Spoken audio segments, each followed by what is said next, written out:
वो ये कह रहे थे कि हमारा किसी के साथ कोई अलायंस नहीं था, हमने अपने बलबूते पे इलेक्शन लड़ा है और आने वाला जो असेंबली इलेक्शन है वो भी अपने बलबूते पे लड़ेंगे। लेकिन भाजपा ने राजौरी पुल सीट से हमारी मदद की है, लेकिन हमारा भाजपा के साथ अलायंस नहीं था।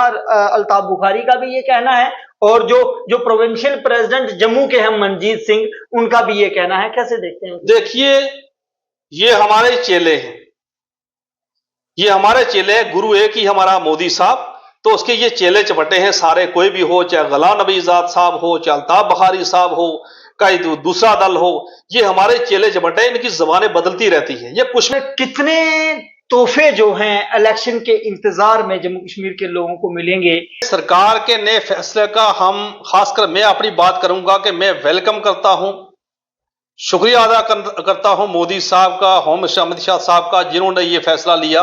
हुकूमत है जम्मू कश्मीर के अंदर, क्या ऐसा आपने क्या किया डोगरास के लिए जो कश्मीर के सियासतदान नहीं कर पाए? और आप देखते हैं कि किस, चाहे हमारे डोगरा समाज हो, चाहे हमारा एसटी समाज हो, चाहे हमारा कश्मीरी समाज हो, कितना हकूक उनको मिलेगा, कितनी उनकी बात सुनी जाएगी। लेकिन आज के दौर में जम्मू कश्मीर के अंदर कोई भी सरकार नहीं है, लोगों की सुनवाई नहीं हो रही, तो इसमें कितनी सच्चाई है? क्या वाकई चुनाव से डरते हैं? देखिए, भारतीय जनता पार्टी के लोग चुनाव से नहीं डरते हैं।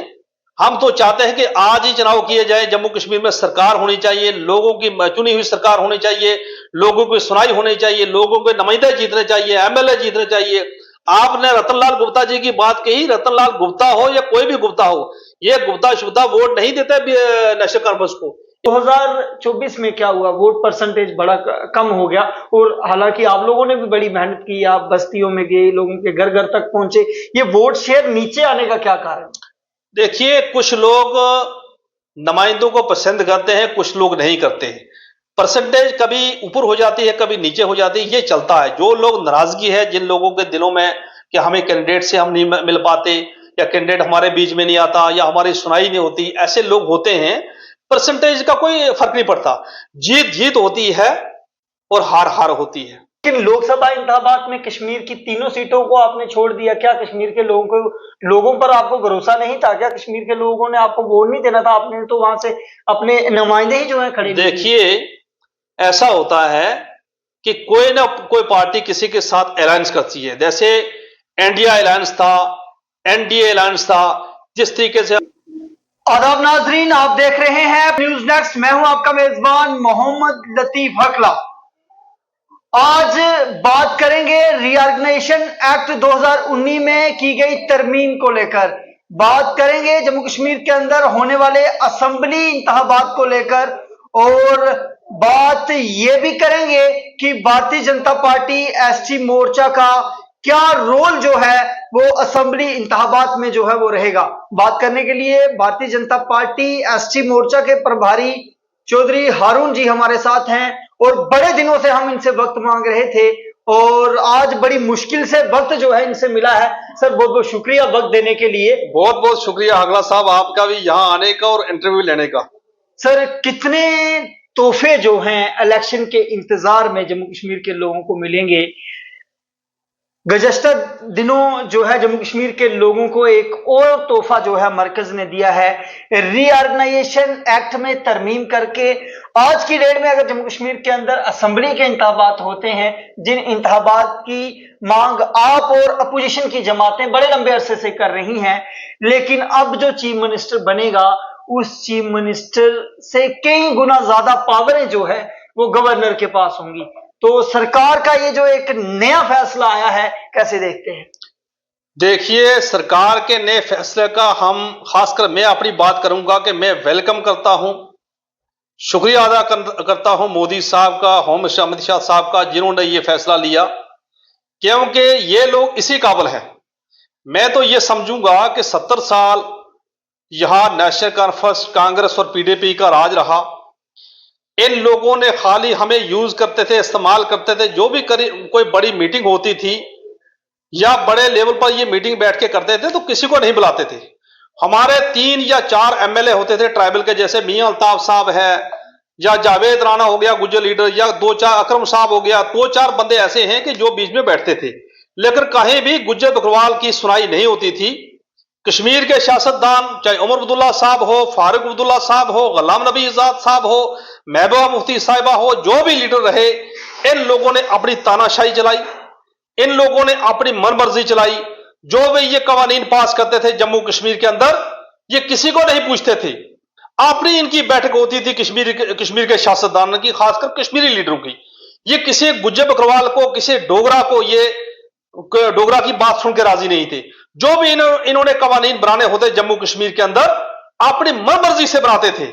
उस तरीके को अगर हम, उस बात को अगर हम देखें, जो सेंटर ने जो फैसला किया, जो तरमीम की कि गवर्नर साहब के हाथ में पावर दी गई, जो भी कवानीन पास करेंगे या जो भी बैठक करेंगे, उनके प्रोसेस सेक्रेटरी करेंगे या चीफ सेक्रेटरी साहब करेंगे, इसका खासकर मैं कहना चाहता हूं, पहली बार आप मेरा इंटरव्यू ले रहे हैं, पार्टी का क्या मंशूर है वो उनकी मर्जी है। हम, मेरी पार्टी के लोग या दूसरे लोग बोले वो उनका मंशूर है। मैं ये कहना चाहता हूं, जितना मुझे असेसमेंट लगा है, क्योंकि मैं सियासत में काफी टाइम से मैंने काम किया है, मैं 3 बार बोर्ड का मेंबर रहा, स्टेट एडवाइजरी बोर्ड का। चीफ मिनिस्टर के साथ हमने बैठक की, मीटिंग की, उसके बाद 2 बार एसटी सेल का प्रेसिडेंट रहा, इस वक्त मैं प्रभारी हूं।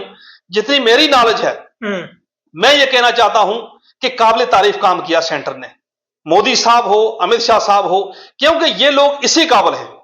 इन लोगों को यह पता नहीं कि हिंदुस्तान इतना बड़ा हिंदुस्तान है, हमें हिंदुस्तान के साथ मिलकर चलना है।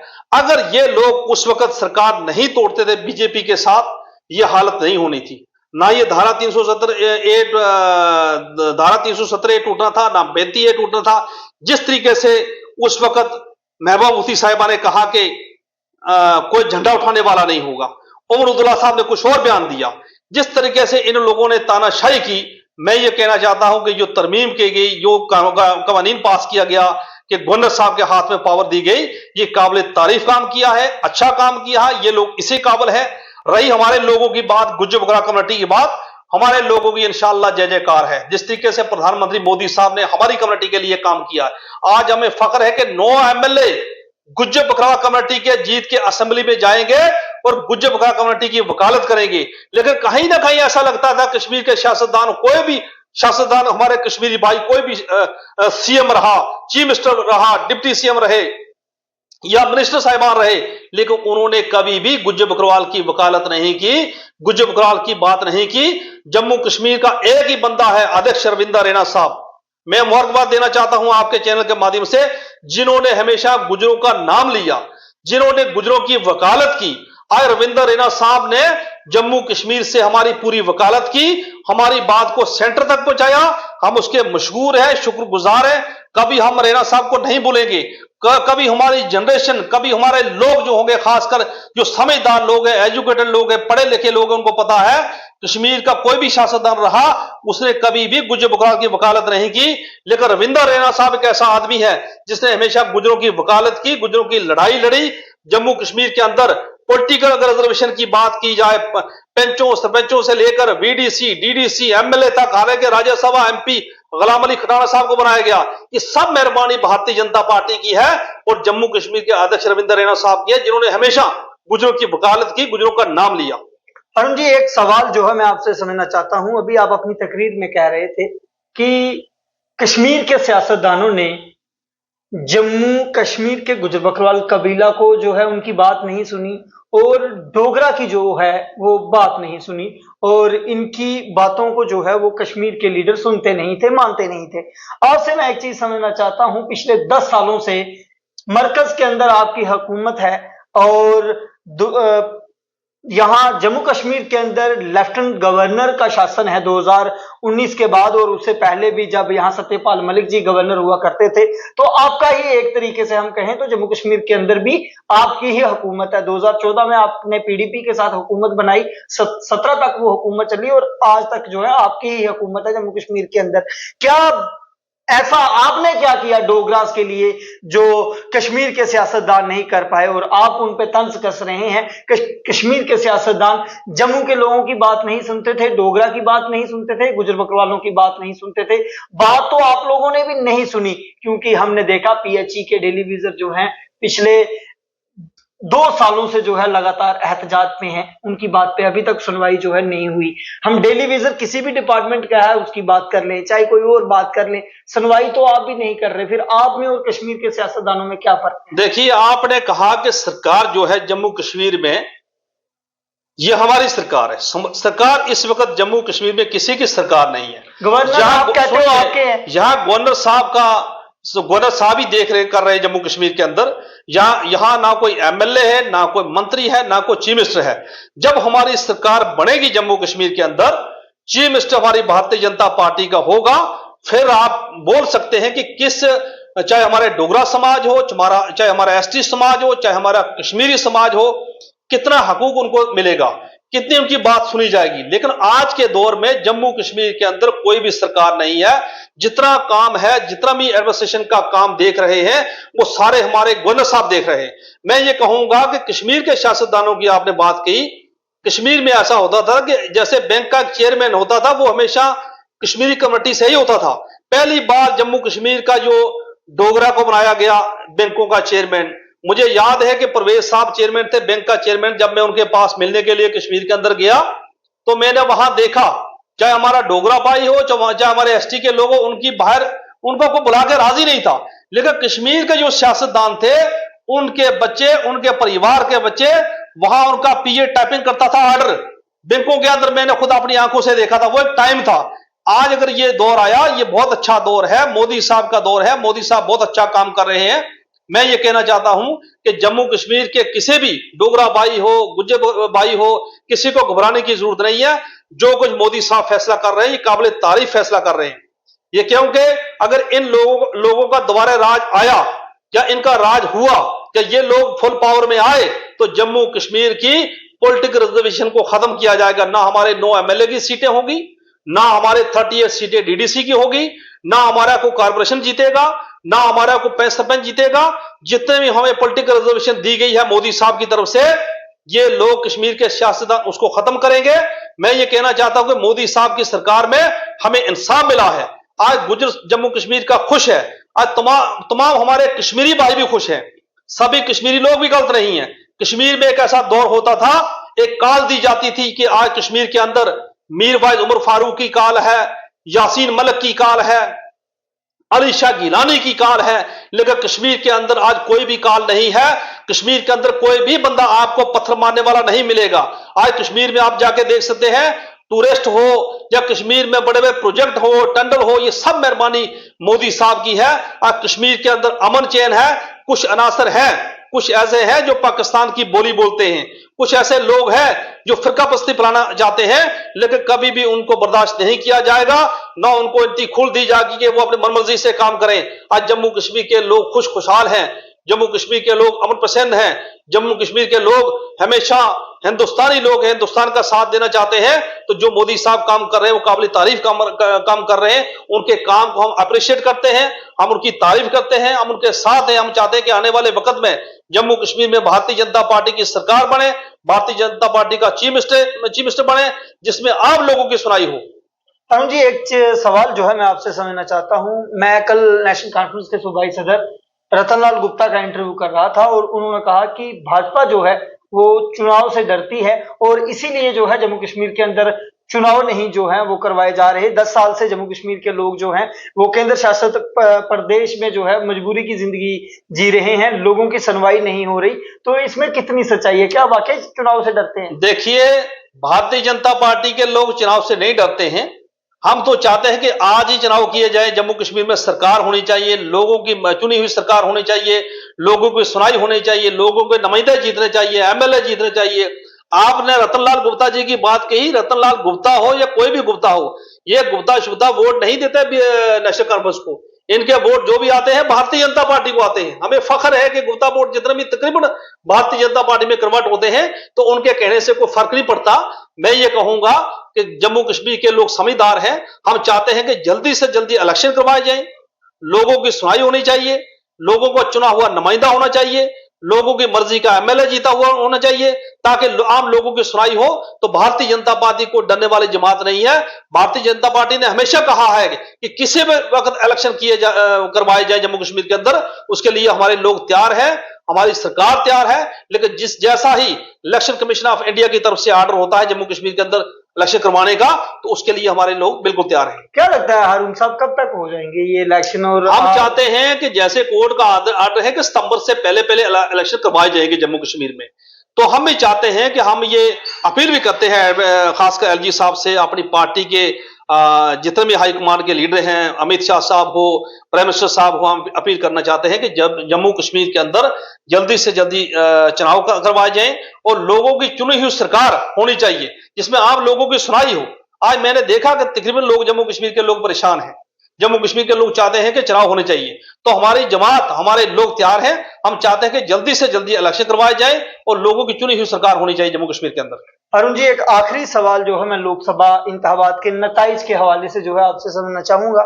2019 के लोकसभा इंतखाबात के नताइज का जब हम ग्राफ देखते हैं और 2024 के लोकसभा इंतखाबात का ग्राफ देखते हैं तो बड़ा अंतर है। 2019 में डॉक्टर जतिंदर सिंह 3-3.5 लाख लीड के मार्जिन से जो है वो जीतते हैं और जुगल किशोर शर्मा की 4 लाख की जो है वो लीड हो जाती है और वोटिंग परसेंटेज जो है वो 50 के करीब होता है। लेकिन 2024 में क्या हुआ, वोट परसेंटेज बड़ा कम हो गया। और हालांकि आप लोगों ने भी बड़ी मेहनत की, आप बस्तियों में गए, लोगों के घर घर तक पहुंचे, ये वोट शेयर नीचे आने का क्या कारण? देखिए, कुछ लोग नुमाइंदों को पसंद करते हैं, कुछ लोग नहीं करते हैं। परसेंटेज कभी ऊपर हो जाती है, कभी नीचे हो जाती है, ये चलता है। जो लोग नाराजगी है जिन लोगों के दिलों में कि हमें कैंडिडेट से हम नहीं मिल पाते, या कैंडिडेट हमारे बीच में नहीं आता, या हमारी सुनाई नहीं होती, ऐसे लोग होते हैं। परसेंटेज का कोई फर्क नहीं पड़ता। जीत जीत होती है और हार हार होती है। जीत जो है ना वो एक वोट से भी जीत होती है, एक वोट से सरकार बनती है, एक वोट से सरकार टूट जाती है। लेकिन मैं ये कहूंगा कि 1,25,000 की लीड से डॉक्टर जितेंद्र सिंह जीते और हमारे जुगल किशोर शर्मा भी अच्छी लीड से जीते। ये लोगों को मुबारक है। लोगों ने हमेशा मोदी साहब का साथ दिया। इसमें यह नहीं था कि जम्मू कश्मीर के हमने लीडर चुनने थे, इसमें हमने देखना था कि हिंदुस्तान का प्राइम मिनिस्टर हमें कौन चाहिए, वो लोगों ने खुद तस्लीम करना था। लेकिन लोगों को मुबारक है कि लोगों ने तीसरी बार हिंदुस्तान का प्राइम मिनिस्टर फिर मोदी साहब। एक जमाना होता था 60-70 साल पहले कि जवाहरलाल नेहरू का हमने सुना कि वो प्राइम मिनिस्टर बना था तीसरी बार, उसके बाद शायद मोदी साहब बने हैं। ये बड़ी फख्र की बात है, ये हमारे लिए खुशी का मुकाम है।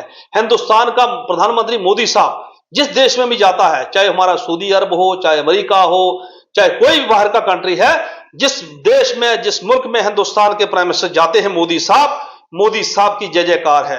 मोदी साहब ने पूरे हिंदुस्तान का नाम रोशन किया। हमें खुशी है, हमें फख्र है कि मोदी साहब ने पहले भी हिंदुस्तान के वजीर आजम रहे, कांग्रेस के रहे, दूसरी पार्टियों के भी रहे, लेकिन किसी का नाम नहीं होता था। हिंदुस्तान में मोदी साहब की जय जयकार है। मोदी साहब ने पूरे देशों में, पूरे मुल्कों में हिंदुस्तान का नाम रोशन किया। और गरीब गुरबा की बात अगर किसी ने सुनी है, वो हिंदुस्तान के प्राइम मिनिस्टर मोदी साहब ने सुनी है। हर एक आदमी का हक उसने हकूक दिया है, चाहे वो हमारे एसटी भाई हो, एससी हो, ओबीसी हो, हर समाज के लोगों को फायदा दिया है, हर समाज के लोगों को उनका बेनिफिट दिया है। जिस किसी को किसी की सुनाई नहीं होती थी, उसकी सुनाई भी आज मोदी साहब के दौर में हुई है जम्मू कश्मीर के अंदर, पूरे हिंदुस्तान के अंदर। हम मोदी साहब को सलाम करते हैं कि मोदी साहब ने पूरे हिंदुस्तान का नाम रोशन किया। पूरे देशों में मोदी साहब की जय जयकार है।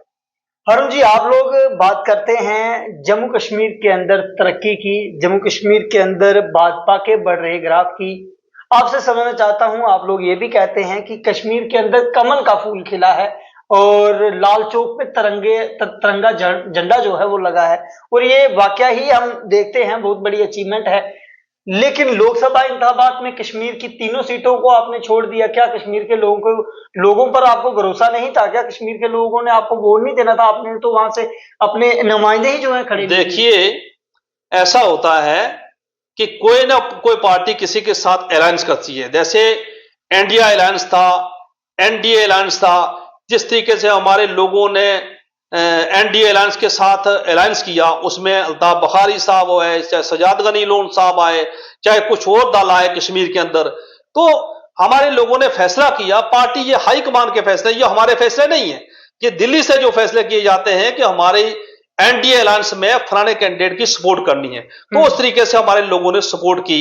वोट ग्राफ चाहे हमें लाख मिला 2 लाख मिला, ये पार्टी हाईकमान के अल्ताफ फैसले हैं। बुखारी जी का हम परसों स्टेटमेंट सुन रहे थे, वो ये कह रहे थे कि हमारा किसी के साथ कोई अलायंस नहीं था, हमने अपने बलबूते पे इलेक्शन लड़ा है और आने वाला जो असेंबली इलेक्शन है वो भी अपने बलबूते पे लड़ेंगे, लेकिन भाजपा ने राजौरी पुल सीट से हमारी मदद की है, लेकिन हमारा भाजपा के साथ अलायंस नहीं था।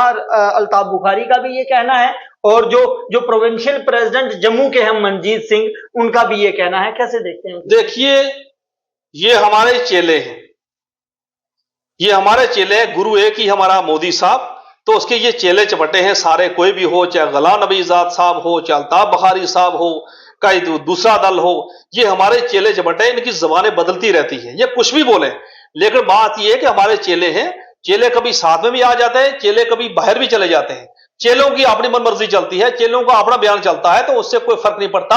भारतीय जनता पार्टी हिंदुस्तान की बहुत बड़ी जमात है, बहुत बड़ी जमात है हिंदुस्तान की, नेशनल पार्टी है हिंदुस्तान की, इसके साथ कई दल मिलते हैं, कई दल बाद में और बयान भी देते हैं, लेकिन जिस तरीके से हमारे लोगों ने मिलके अपना एक कैंडिडेट अल्ताफ बुखारी की पार्टी के साथ था, उसकी सपोर्ट की, तो वोट बैंक बढ़ा या कुछ कम हुआ, जो भी हुआ, मैं ये कहूंगा कि उनके कहने से कोई फर्क नहीं पड़ता। भारतीय जनता पार्टी बहुत बड़ी जमात है हिंदुस्तान की, इसके साथ कई दल जुड़ते हैं, कई दल चले जाते हैं। मैं ये कहूंगा मोदी साहब की जय जयकार है, मोदी साहब हिंदुस्तान का वजीर आजम, उसने पूरा हिंदुस्तान का नाम रोशन किया, पूरे देशों में रोशन किया।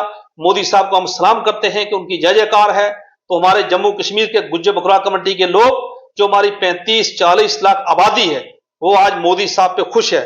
जिस तरीके से मोदी साहब ने काम किया, काबिल तारीफ काम किया है, चाहे हेल्थ की स्कीम हो, 5-5 लाख की फ्री इलाज किए जाएं, चाहे हमारा जैसे हमारे लोगों को चूल्हा गैस दिया गया जम्मू कश्मीर के अंदर, उन्होंने उसमें यह नहीं हुआ कि ये शेड्यूल कास्ट है, शेड्यूल ट्राइब है, हर कमेटी को इंसाफ मिला।